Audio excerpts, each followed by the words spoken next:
canal hoje recebe o professor e juiz titular da 12ª Vara Federal, Marcos Vinícius Reis Bastos. Professor, muito obrigado pela presença. De nada, eu que agradeço o convite. Nós vamos falar um pouco sobre processo penal, já que a 12ª Vara especializada em direito penal, e notadamente o pacote anticrime, além, é claro, da magistratura um pouco. Professor, conte um pouco para nós sua experiência, de onde o senhor vem, onde o senhor estudou. Bom, eu me formei em Direito, né? Fiz o meu curso de Direito na Universidade de Brasília, me formei em 87, então de 83 a 87 eu fiz o curso de Direito. Depois de formado, eu advoguei por um período, já vinha advogando um pouco da metade do curso para frente, né? Como estagiário, eu advoguei até mais ou menos 1992, 91.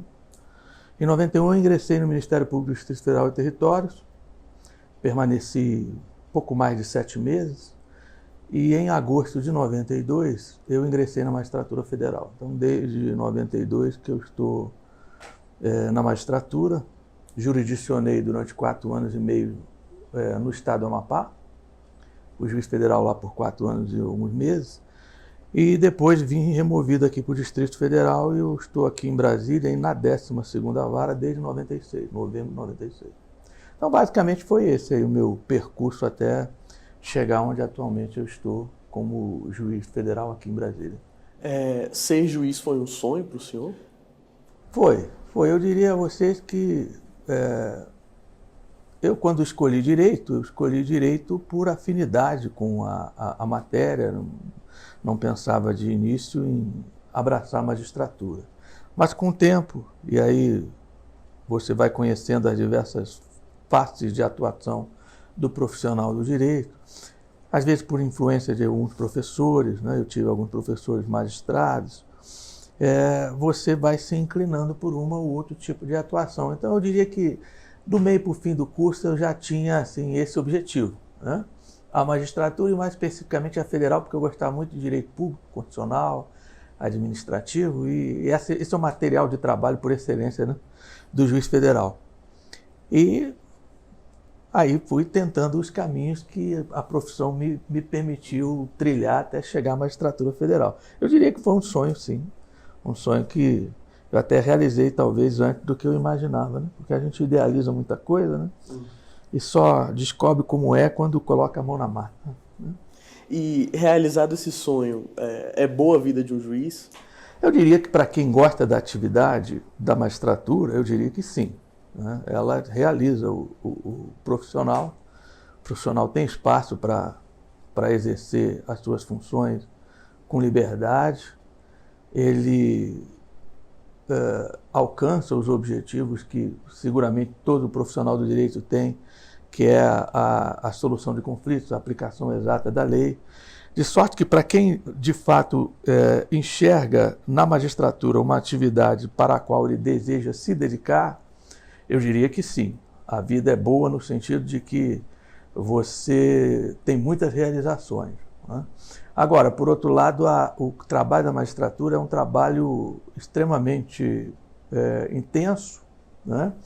Ele demanda rotina, porque se você não tiver rotina, você não realiza a contento o trabalho, e principalmente no primeiro grau, e a minha experiência toda de primeiro grau, né? O trabalho é um trabalho muito isolado, né? Solitário, melhor dizendo. O juiz trabalha muito sozinho, a decisão é dele, então ainda que ele discuta com quem ele tenha condições de discutir os problemas que ele tem que resolver, a decisão final é dele, a forma de encaminhar o processo, a decisão final é dele. Isso é uma atividade solitária. O que eu quero dizer é que aquele que enxerga a atividade pura e simplesmente apenas como um meio de vida, não vai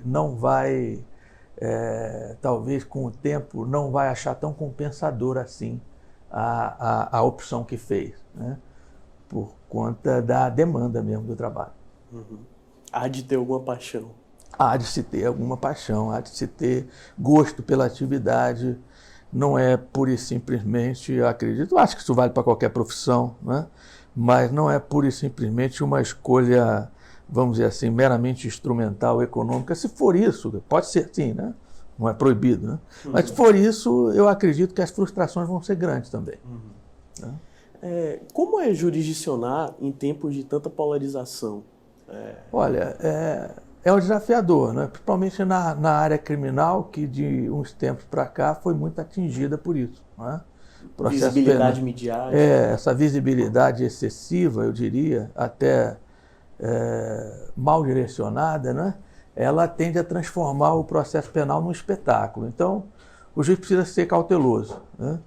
Eu diria que mais do que nunca hoje o juiz, em geral, e o juiz criminal em particular, ele deve ser discreto no exercício da magistratura, deve se ater, no que diz respeito à sua atividade, às manifestações que deve proferir nos autos, deve se resguardar, até para que tenha o afastamento e o equilíbrio necessário a aplicar a lei penal, né, a aplicar o direito. Sendo discreto, eu entendo que o senhor não acha recomendável que o juiz fale fora dos autos, ou eu estou errado? A respeito dos fatos, dos fatos que estão submetidos a seu julgamento, ou mesmo que venham a ser submetidos, ou que sejam, vamos dizer assim, análogos àqueles que ele tem que decidir, eu não tenho dúvida, o juiz não deve falar fora dos autos, ele deve falar nos autos. Né? Até por conta do dever de imparcialidade que ele tem. E a imparcialidade, ela tem um dado objetivo, né? Mas ela também precisa ser percebida por terceiros, né? Pelos jurisdicionados, por aqueles que eventualmente vão se dirigir ao juiz. Não é? Então o juiz tem que ter uma conduta que coopere com isso, né? Que, vamos dizer assim, auxilie na percepção dessa imparcialidade. Né? Qual o papel do juiz no processo penal, professor? Olha, eu diria que é o de permitir que as partes, acusador e acusado, produzam as provas das suas alegações e, afinal, aplicar o direito estritamente com base naquilo que restou provado nos autos. O que eu quero dizer é que o papel do juiz é muito mais passivo do que ativo, no sentido de que ele deve assegurar as partes do exercício das suas prerrogativas, e quando eu digo isso, eu penso principalmente na defesa, né? Assegurar o exercício do devido processo legal e, uma vez satisfeito o devido processo legal, esgotados os atos processuais, né? Proferir a sentença da forma a mais expedita possível, dando efetividade à aplicação da lei. Né? Tendo em vista que nós vivemos ou pretendemos viver em um processo penal democrático, em que se respeitam garantias, há espaço para algum princípio como o da busca da verdade real? Olha, eu diria, até se reflete muito sobre isso hoje, por conta das alterações que a lei processual penal tem experimentado, né? Eu diria que o conceito, vamos dizer assim, que tradicionalmente nós temos no processo penal brasileiro, quanto a ser o juiz alguém, um ator, cuja atividade se vincula, entre outros objetivos, ao da busca da verdade real, esse conceito hoje ele carece de ser ultrapassado. Eu penso que a verdade que importa para o juiz é a verdade produzida, obtida, extraída dos autos, a partir do que as partes trouxerem aos autos em matéria de prova. Eu penso que hoje o juiz criminal atento ao desenho constitucional do processo, ao modelo acusatório que a Constituição consagra, e eu penso que ela consagra de uma maneira muito clara isso, o juiz ele deve se abster, por exemplo, ao contrário do que permite o Código de Processo Penal, de produzir prova. Ora, se não é o juiz quem produz a prova, quem é que vai produzir a prova? As partes. Então, o juiz deve assegurar as condições que as partes demandam ter para que elas possam produzir a prova. E, a partir daí, proferir a sua decisão. De sorte que a busca da verdade real ela deve ser vista com menos ênfase, no sentido de que a verdade real deve ser tida como sinônimo de verdade processual, verdade formal. Professor, recentemente foi sancionada a lei anticrime, denominada anticrime. Certamente eu imagino que ela irá refletir muito no cotidiano do tribunal. foram alteradas leis processuais, leis penais, e aí haverá toda uma discussão sobre a aplicabilidade no direito intertemporal, digamos assim, de alguns dispositivos. Em que pese o ministro Fux ter proferido uma decisão liminar suspendendo a aplicação de alguns dispositivos, principalmente do juiz de garantias, que é o que eu gostaria de comentar com o senhor, qual que é a visão do senhor geral sobre o pacote anticrime?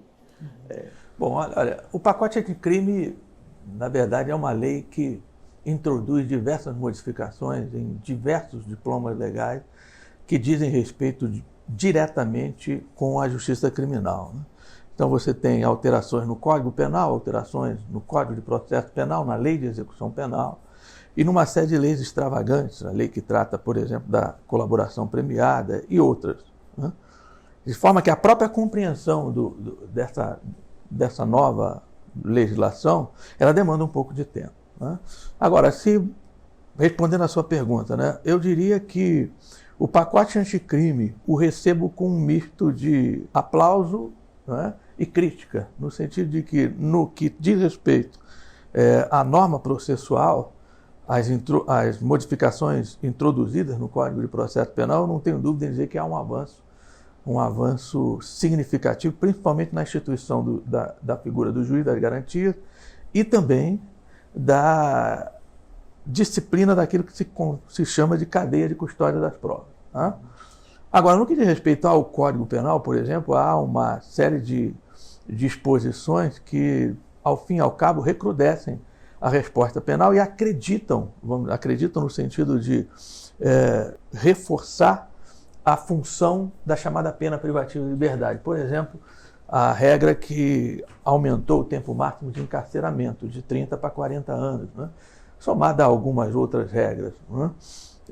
Nisso eu vejo com um pouco de descrédito, de descrença na utilidade da lei.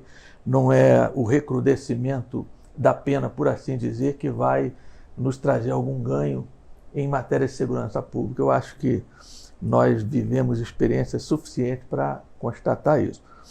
Mas, enfim, foi a escolha do legislador, ela tem que ser respeitada, né? É evidente que essas questões, muitas delas serão submetidas, já estão sendo submetidas ao Supremo Tribunal Federal, e a expectativa é que o Supremo Tribunal Federal, como Corte Constitucional, possa definir o quanto antes essas objeções postas à constitucionalidade de alguns dos dispositivos e estabilizar, vamos dizer assim, a matéria em si e permitir que a jurisdição possa ser prestada sem maiores sobressaltos, né? Professor, o senhor, nessa última resposta, já delineou mais ou menos o que pensa sobre o juiz de garantias como algo positivo. O senhor poderia explicar para a gente como é que é o Instituto, como que... Veja, a ideia, o juiz de garantias, o juiz das garantias, é o juiz que trata da tutela dos direitos e garantias individuais do investigado na fase prévia ao processo, isto é, na fase da investigação criminal, na fase que a gente conhece e identifica como a fase do inquérito policial, né? Então, o juiz de garantias é aquele juiz a quem vai se reportar a autoridade policial ou o Ministério Público quando da necessidade da prática de algum ato que dependa de autorização judicial, submetida à reserva de jurisdição. Uma busca e apreensão, uma pedida de quebra de sigilo de qualquer natureza, financeiro, fiscal, né? Uma interceptação das comunicações telefônicas, etc. Um pedido de prisão temporária, prisão preventiva. Ou seja, é o juiz das garantias aquele que é a autoridade judiciária a quem vai se dirigir, vão se dirigir essas outras autoridades envolvidas na persecução penal. O que a nova legislação estabeleceu? Ela estabeleceu uma divisão de competências entre o juiz, assim chamado, das garantias, esse que vai atuar durante a investigação criminal, embora a lei estipule que a atuação dele vai se estender um pouco mais do que a investigação criminal, ele será o responsável não apenas pela investigação criminal, por decidir questões na investigação criminal, mas também por dizer depois sobre o eventual recebimento ou rejeição da denúncia, né? E, por um lado, você tem essa autoridade judiciária que vai exercer a sua competência até esse momento, o do recebimento da denúncia, inclusive, e depois você, uma vez estabilizada a relação processual, recebida a acusação, você entrega o processo entenda, a denúncia ou a queixa, mais os documentos que, segundo o denunciante ou querelante, devem acompanhar uma ou outra, ao juiz, assim chamado juiz de instrução e julgamento, que é quem vai dirigir a produção da prova em juízo, segundo o devido processo legal, e proferir o julgamento. Qual é a vantagem? Qual é o avanço? Né? Alguém pergunta, mas qual é o avanço? O avanço está no fato de que o juiz da instrução é alguém completamente estranho aos atos prévios da investigação criminal. Isso permite que ele possa, ao considerar a prova judicializada, ao proferir a sua decisão, ele possa, com o afastamento necessário, dar o peso que devam ter cada uma dessas pretensões que estão se opondo ali, né? A do acusador, que reclama a responsabilidade criminal do acusado, e a do acusado, que procura ser exonerado de qualquer responsabilidade criminal. A grande vantagem é essa, é a vantagem de entregar o julgamento a uma autoridade judiciária mais afastada de toda a investigação criminal. Por que é necessário esse afastamento? Porque a investigação criminal, ela em regra é um procedimento inquisitivo. Nela não fala o investigado, em regra. Né? Ele pode falar, eventualmente, mas na regra geral ele não fala. Nela quem atua é o investigador. E a função de investigar é umbilicalmente ligada à função de acusar. E uma e outra são totalmente estranhas à função de julgar. Daí porque é vantajoso, consulta o modelo acusatório e entregar a acusação a um terceiro estranho a tudo isso. Na visão do senhor e na experiência do senhor, de fato, nós não podemos comprovar, mas esse receio é justificável de que o juiz da inquisição, do inquérito, seja de alguma forma contaminado ou possa ser? Olha, eu diria que o nosso modelo atual, né, não contempla essa divisão, de sorte que o mesmo juiz criminal que diz sobre o mérito é o juiz criminal que muitas vezes decidiu questões incidentais na instrução e julgamento, na investigação. Aí você me pergunta, a contaminação desse juiz? Eu diria sim, não. Né? Não há aquela contaminação que possa me permitir dizer que esse juiz perdeu completamente a imparcialidade. Se eu disser isso, o nosso sistema cai por terra, porque esse é o nosso sistema ainda hoje, inclusive por conta da última decisão proferida pelo ministro Luiz Fux, que suspendeu a vigência desses dispositivos. Né?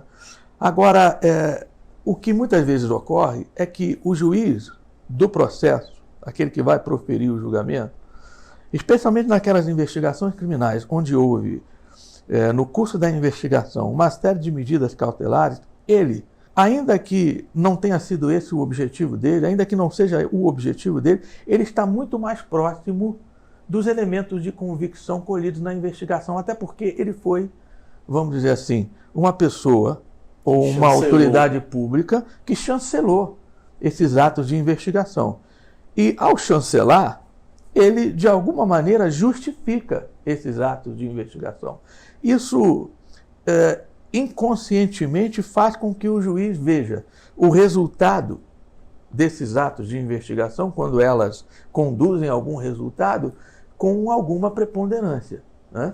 O que se pretende é que o exame desse produto da investigação seja feito por um terceiro que sequer corre esse risco de enxergar o que se colheu na investigação como sendo, entre aspas, a verdade dos fatos. Né?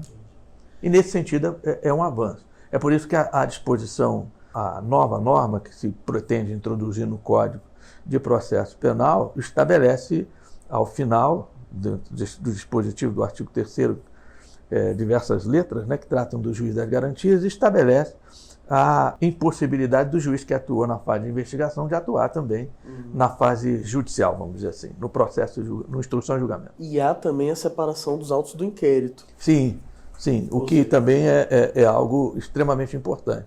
Porque a prova do inquérito, e esse é um ponto importante, a prova do inquérito, ela não é submetida ao contraditório. Não sendo submetida ao contraditório, ela não tem serventia nenhuma para o juiz, ou não deveria ter, né? Na prática, às vezes tem, né? Para o juiz proferir a sua decisão. Então, essa disposição também é muito importante. Desde logo, se estabelecer que os autos de inquérito não acompanharão a denúncia ou a queixa. O que acompanhará a denúncia e a queixa? Os documentos que o denunciante ou querelante entender indispensáveis à demonstração da justa causa do que ele está a alegar ali. Né? Professor, com relação à sistemática do arquivamento do inquérito, com a reforma, a gente viu que o juiz ele perde um pouco de espaço, porque antes, se ele não concordasse com o pedido de arquivamento do Ministério Público, ele poderia submeter ao superior do membro do Ministério Público, e agora quem pode fazê-lo é a vítima. O que parece ao senhor?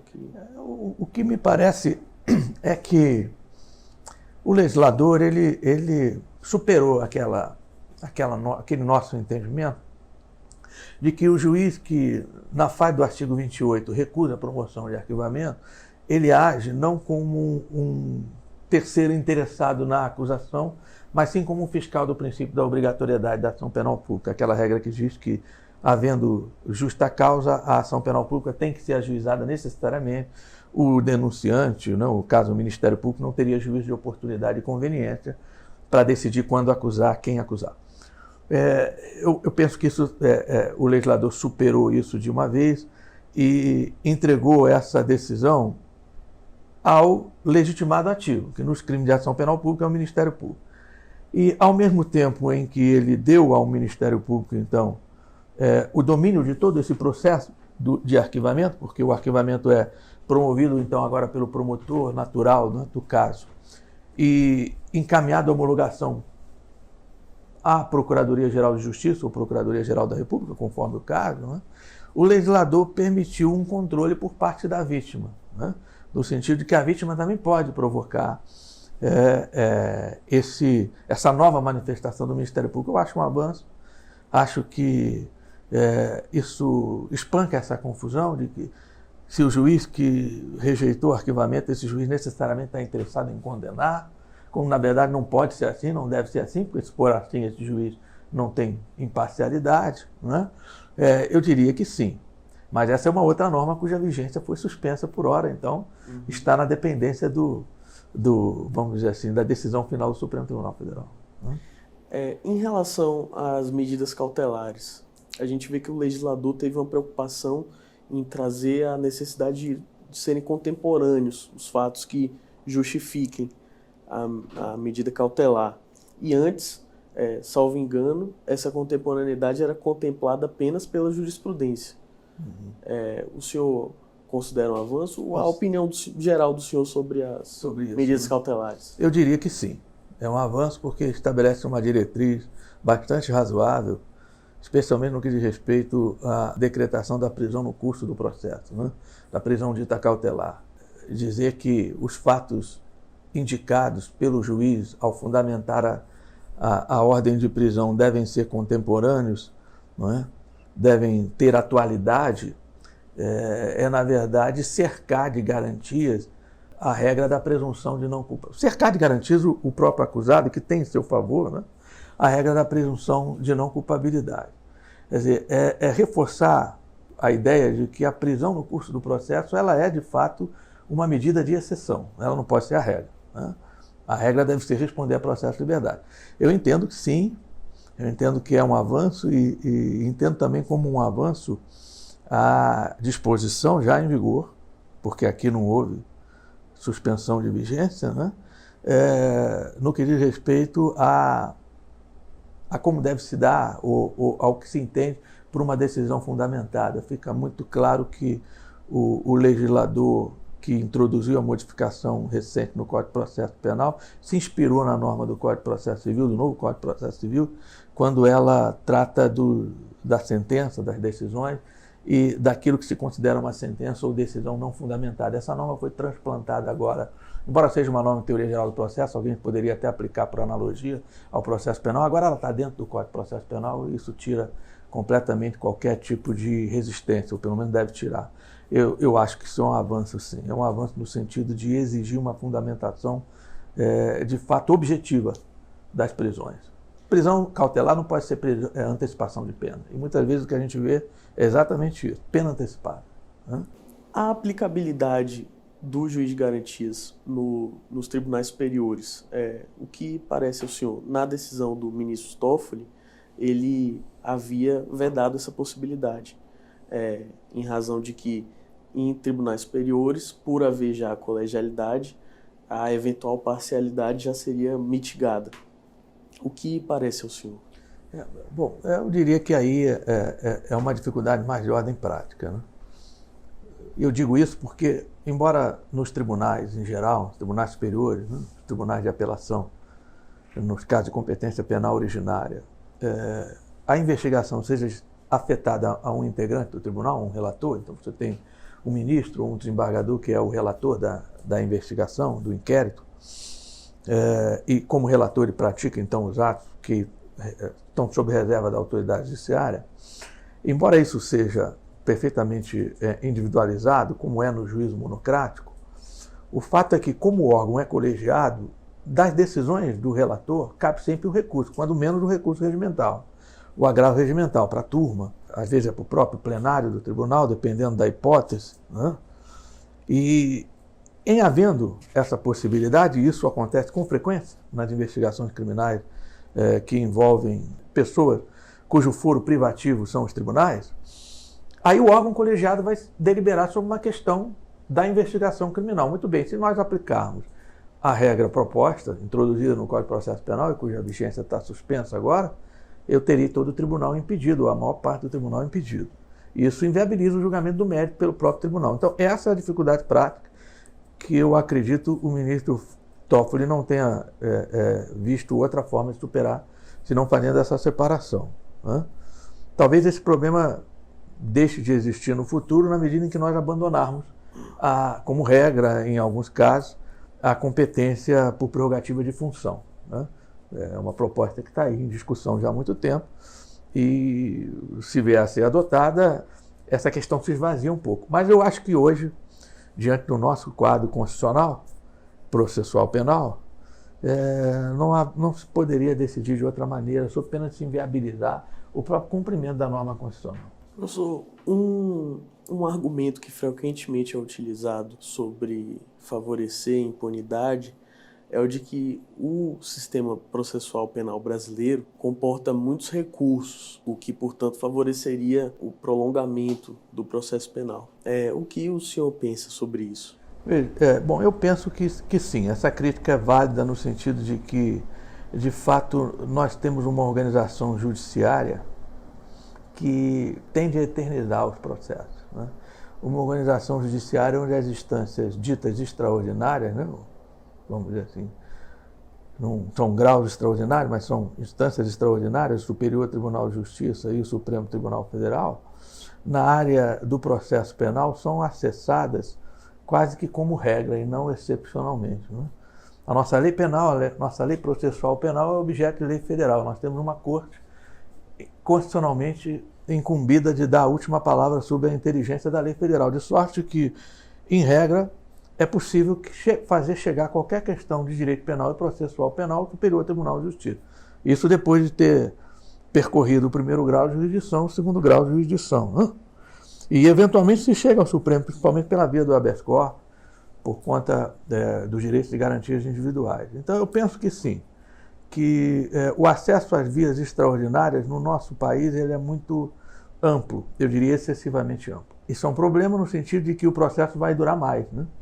Então, muitos dizem que um processo que percorre 4 instâncias diferentes, primeiro grau, segundo grau, Superior Tribunal de Justiça, Supremo Tribunal Federal, esse processo dificilmente vai ser eficiente, vai ser tudo menos eficiente. Então, assim, eu acho que um mérito nesse tipo de crítica. Agora, daí não se segue que a solução seja a de ignorar as garantias constitucionais. Eu acho que a gente precisa enfrentar esse nosso problema, se nós o diagnosticamos como problema, nós precisamos enfrentar esse problema de frente. Como? Disciplinando de forma mais rigorosa o acesso às instâncias superiores. Foi uma proposta desse tipo que foi apresentada há anos atrás e que está esquecida no Congresso Nacional pelo então ministro César Peluso, conhecida como PEC dos recursos, e que pretendia dar ao hoje recurso extraordinário e recurso especial um caráter rescisório. O trânsito em julgado da-se-ia no segundo grau de jurisdição. Essa é uma boa solução, não é? E não a gambiarra que se propõe, não é? Que é a de estabelecer a execução penal provisória a partir do acórdão do Tribunal de Justiça, o acórdão de segundo grau, ou do acórdão condenatório, sujeito ainda à reapreciação do Superior Tribunal de Justiça e do Supremo Tribunal Federal. O que se pretende é antecipar a pena. Aí esbarra naquela discussão que a gente enfrenta há muito tempo, né, e que o Supremo hoje decidiu pela impossibilidade, né, que é a extensão da presunção de não culpabilidade.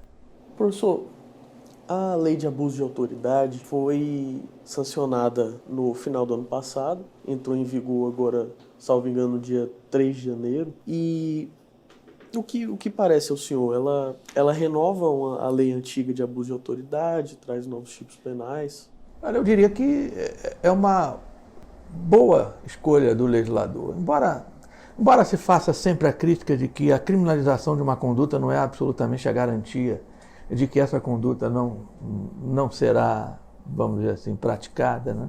Embora muitos tenham reserva quanto até a eficiência e a eficácia da norma, eu penso que a norma é boa no sentido de explicitar os limites de atuação das autoridades que se envolvem diretamente na persecução penal. É boa no sentido de dar um pouco mais de concretude às disposições anteriores da lei de abuso de autoridade, que era extremamente genérica, né?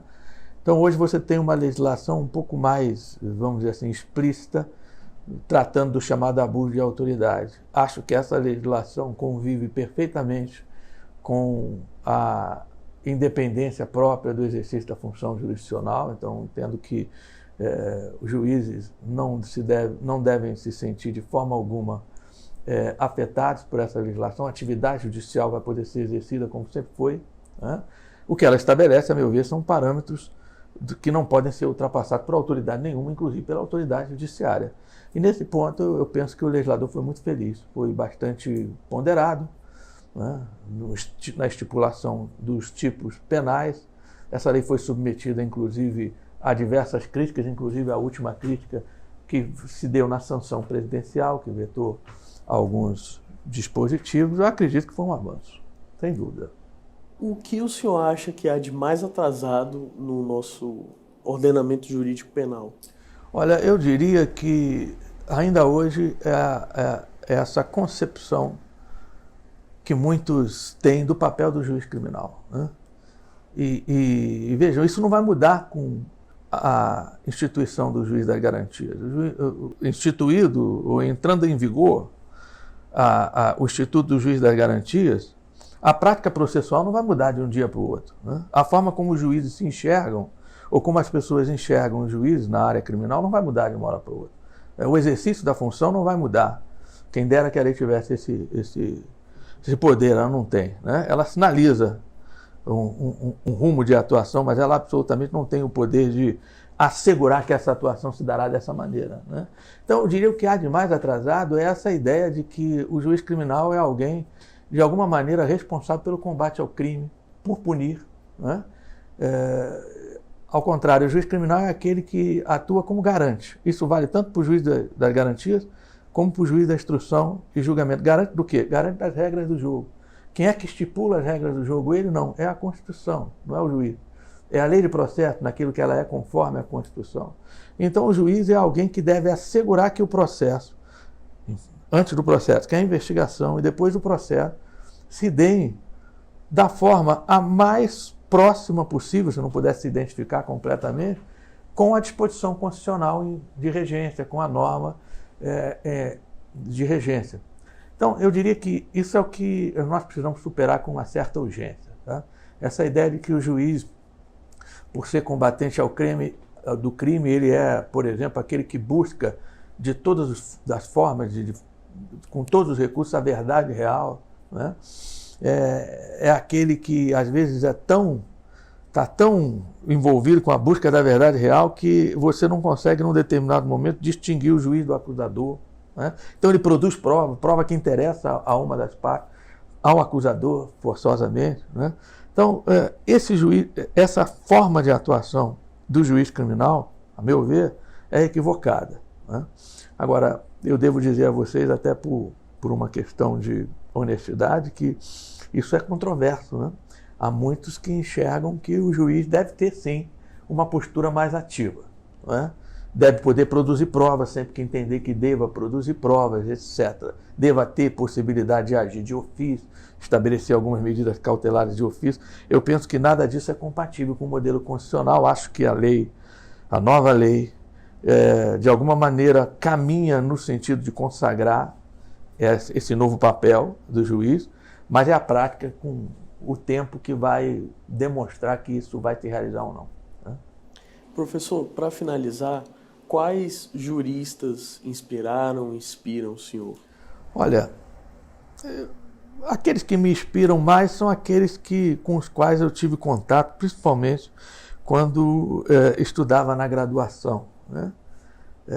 Eu diria a você o seguinte: um que me inspirou no que diz respeito à forma de se enxergar o direito, de se aplicar o direito, foi Carlos Maximiliano, né?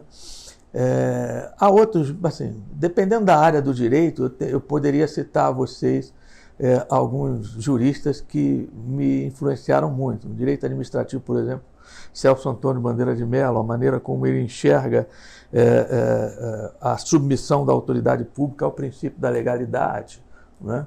Na área do direito penal e do processo penal, eu gosto muito de Eugênio Zaffaroni. Enfim, aqui no Brasil, eu gosto muito de Aury Lopes, da maneira como ele enxerga também o desenho constitucional do processo penal. Enfim, essas são algumas influências, são alguns juristas que eu poderia mencionar, mas seguramente isso é só assim, uma menção meramente exemplificativa, né? São inúmeros juristas e nós temos uma tradição jurídica bastante rica, né? E aquele que se interessa pelo direito e que deseja estudar direito vai encontrar no nosso ordenamento jurídico, tanto no direito assim chamado privado, direito civil, tanto no direito público, excelentes pensadores juristas. Professor, muito obrigado. Esse nosso bate-papo, entrevista foi ótimo. O canal está verdadeiramente honrado em ter a presença do senhor e estamos muito satisfeitos com o resultado. Ok. Obrigado. Eu agradeço o convite e desejo sucesso ao canal. Obrigado. Tá?